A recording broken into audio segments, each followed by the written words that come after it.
when you have binge eating disorder, you are obsessed with food. When you're eating breakfast, you're thinking about your lunch and your dinner. You're, you know, it's just a constant thought in your head. I was a binge eater for 30 years, and I'm now 17 years recovered. In recovery, that space opens up to so much more. And just, like I said, being present in your life instead of plotting when you're going to eat again and what you're going to have. Welcome to my podcast, Over 40 and Fabulous, a show that helps you live your best life no matter your age. I'm Robin Thomas, lifestyle and wellness expert and a community leader in holistic health.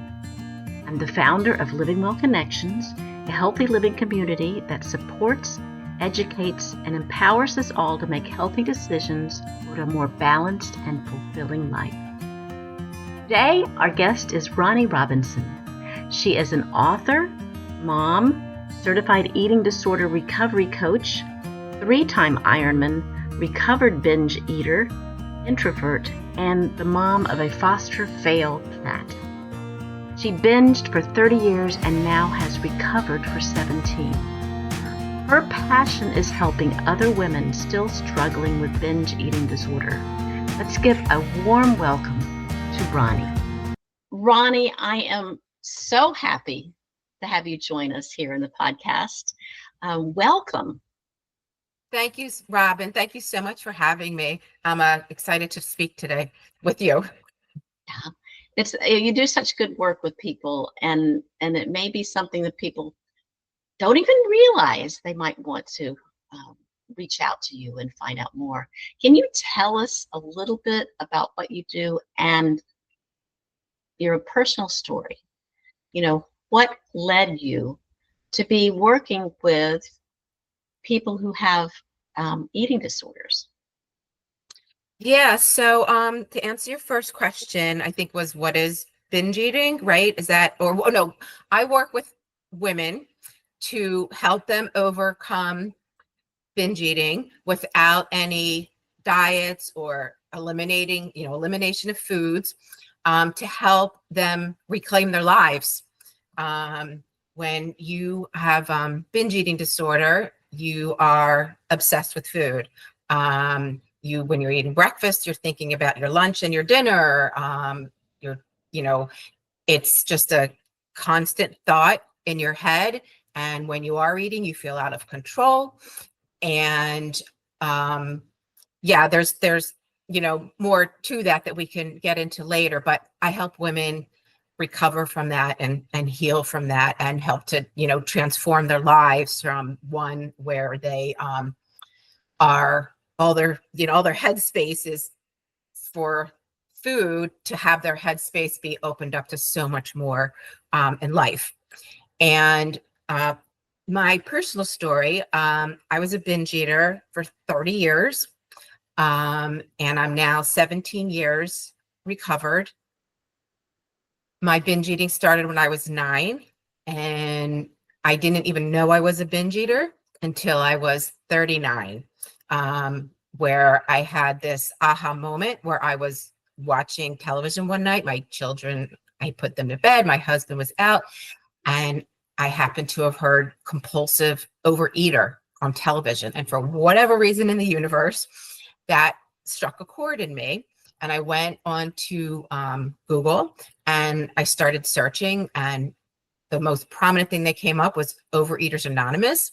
And, it had questions. Do you do this with food? Do you do that with food? Do you think about this? And do you have this behavior? And I was saying, checking yes to every box, and it was it was like this revelation.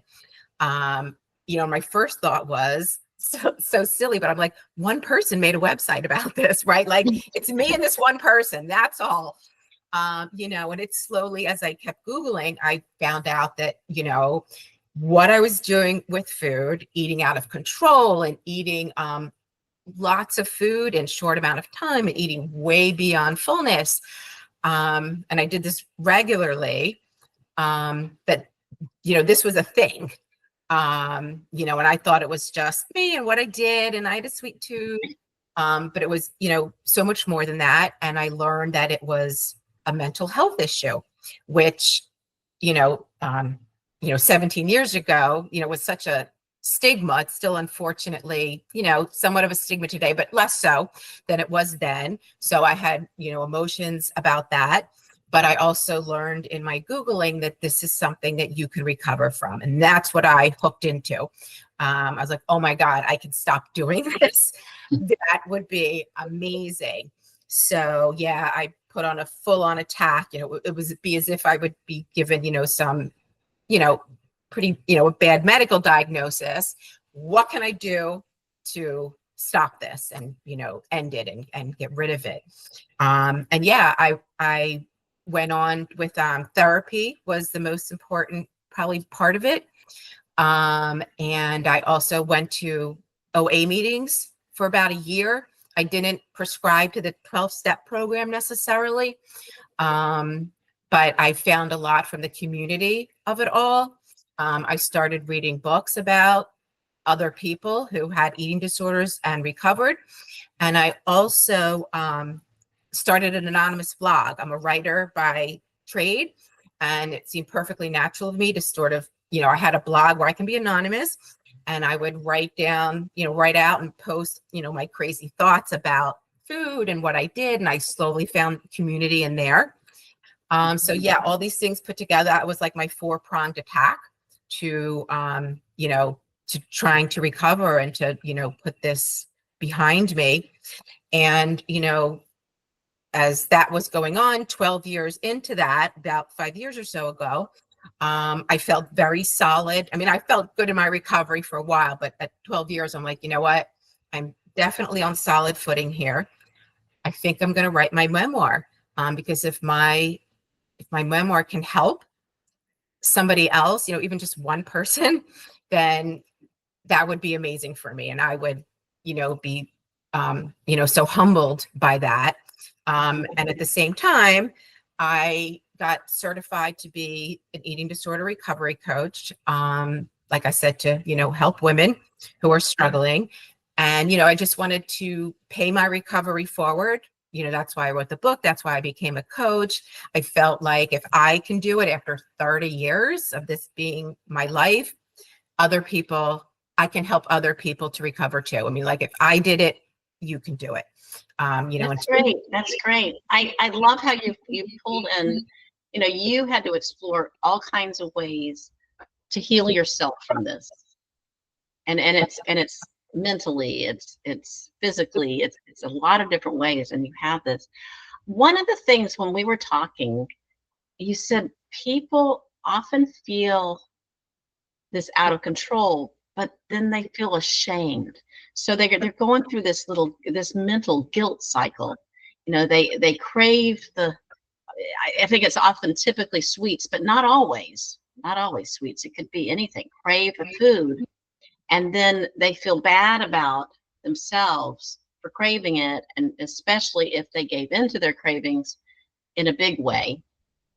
And tell me a little bit more about how you can help people not get in this cycle of being, determined to not eat this, but then you do, and then you feel ashamed and back and forth. But tell me a little bit more about how you help people with that.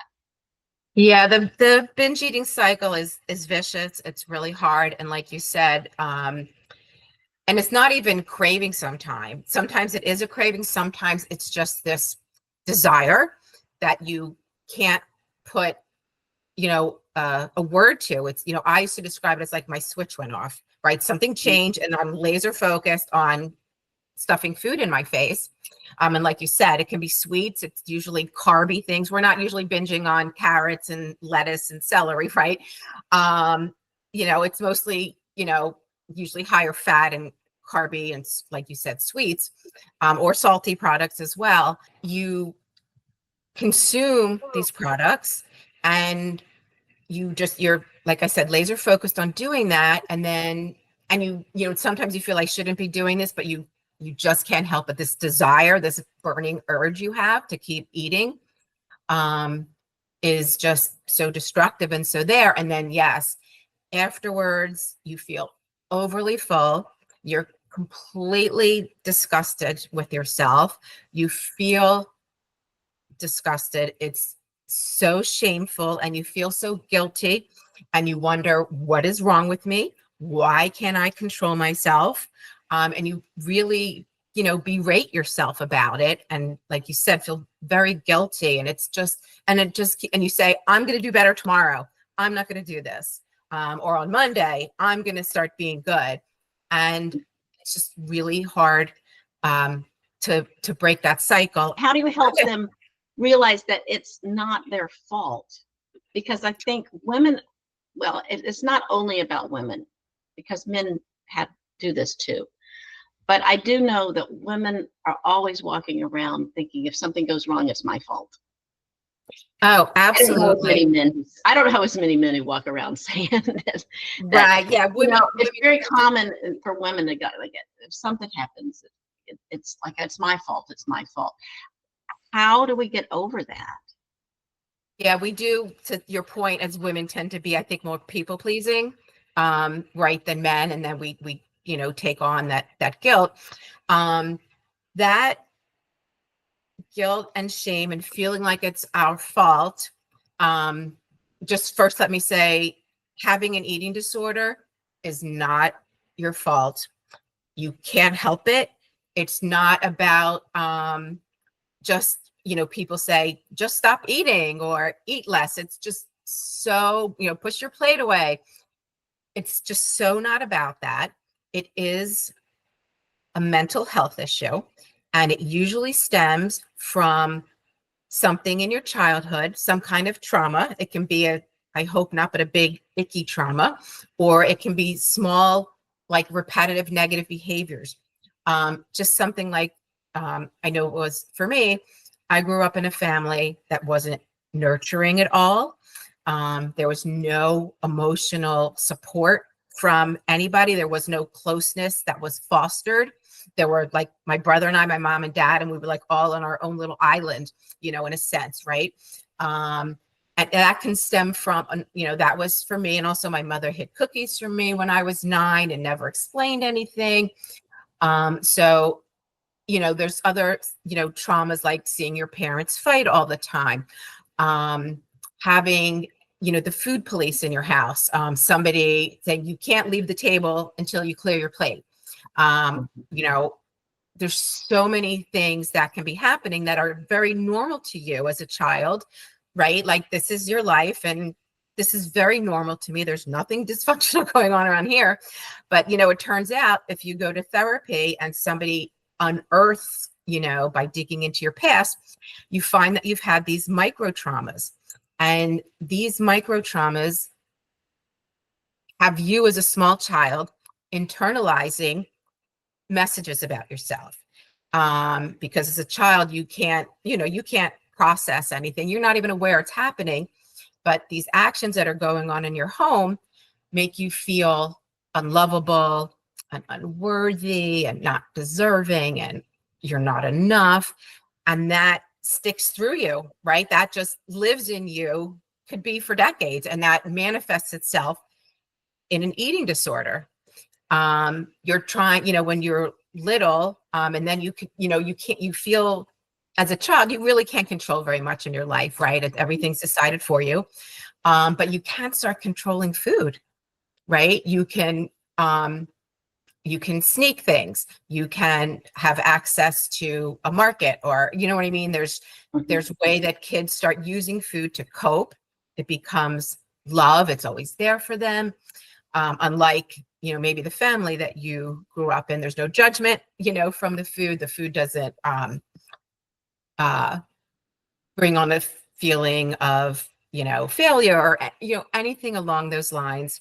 And that inner child who lives inside you, who's been traumatized, like I said, that's where your eating disorder stems from.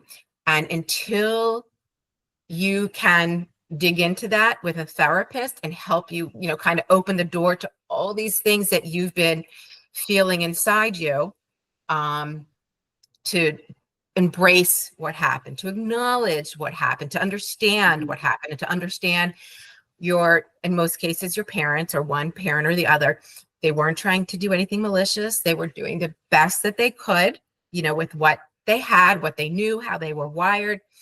And none of that was your fault, right? None of those things, the ways that your parents treated you was your fault. But we carry that into our adulthood, until we can seek help, like I said, to understand that. That's great. You say that you can recover from binge eating disorder even no matter what your age.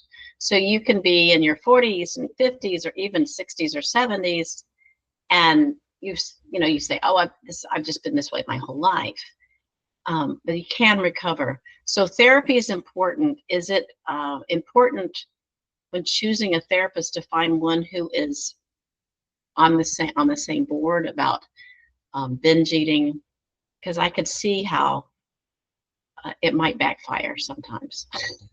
Right. Yeah. There are therapists who specialize in binge eating.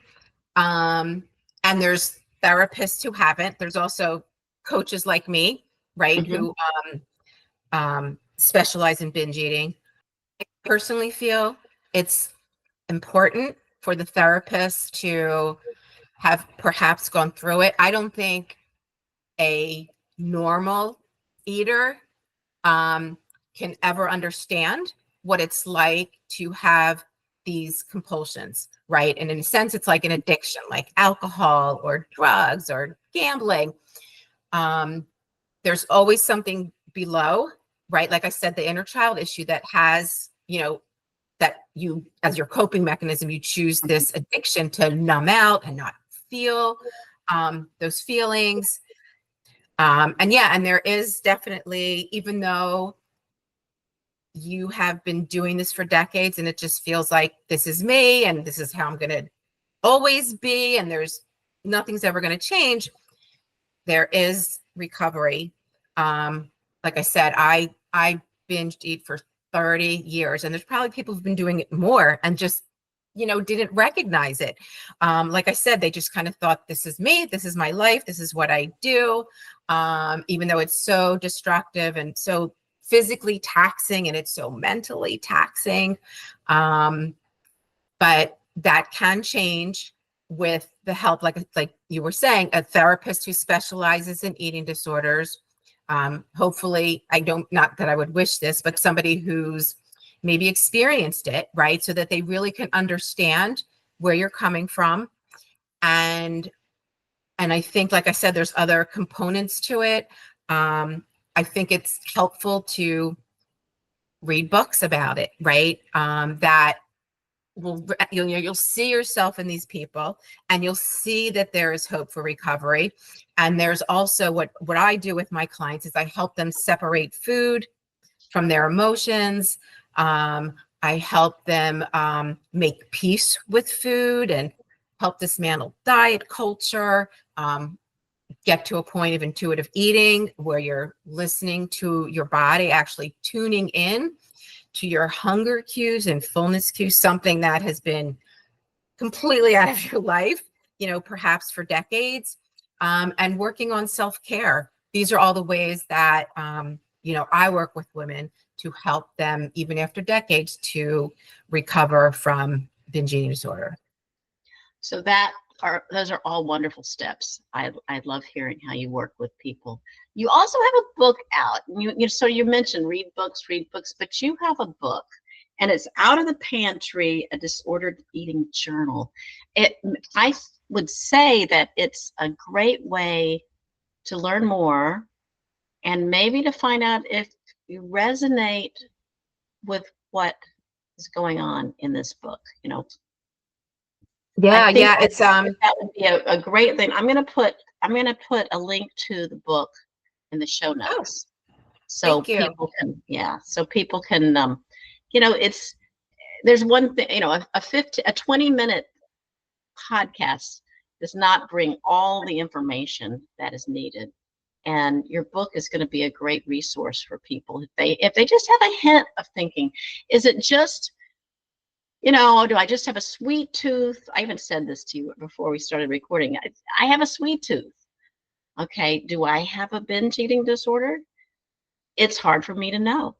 It's a little hard for me to know. So I think reading the book would be a great way to really, even if maybe it's not yourself, maybe you think maybe your partner or somebody in your family might have it, but you don't know.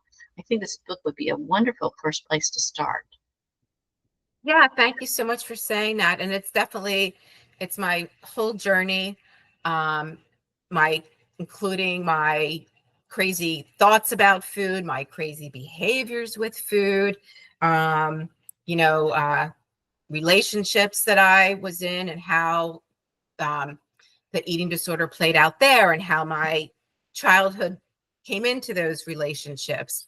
And even though I ended up with an amazing husband who I've been with almost 30 years now, and 2 beautiful, healthy children, for about 10 of those years, I was still binge eating. So I had this amazing, blessed life, but in secret, I was still binge eating. Yeah.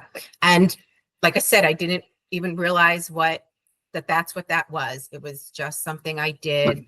And how wonderful when I was recovering that I became more present in my life, and more, present for my kids, my friends, my husband. And, as I said earlier, with the binge eating, your headspace is so full with thoughts of food. But in recovery, that space opens up to so much more. And just, like I said, being present in your life instead of plotting when you're going to eat again and what you're going to have. I think that's fabulous. And this is a great way to end our session. But, oh, yes. Ronni, I think that you have a gift to give to people.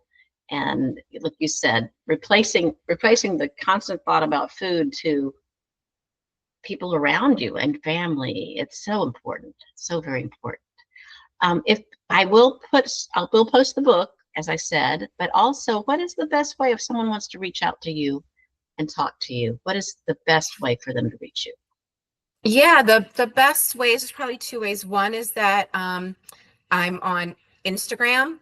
My handle is @recoverwithronni, and also just my website, which is just my first and last name, RonniRobinson.com. There's a button to push for free consult. I think my email's in there. So yeah, a few ways to reach out to me. And the first thing in binge eating to recovery is admitting you have a problem, right? That you just feel powerless, around food. And the second thing is seeking help. Wonderful. Well, thank you so much for being with us. Robin, thank you so much for having me. It was so nice chatting with you. Thank you so much for joining me at my Over 40 and Fabulous podcast. If this podcast has been helpful for you, don't forget to like, subscribe, and share this episode with those in your life who need to hear this empowering message. And don't forget to download my free gift, 5 ways to get started with healthy habits without getting overwhelmed. This free guide leads you through 5 small steps that will allow you to ease into healthy habits until they become a natural part of your life. It's wonderful if you're just not quite sure how to get started. To get this helpful guide, go to robinthomas.biz/community support, and I will put it in the show notes too. Drop in your email and it will arrive straight to your inbox. Bye for now, and I'll see you next episode.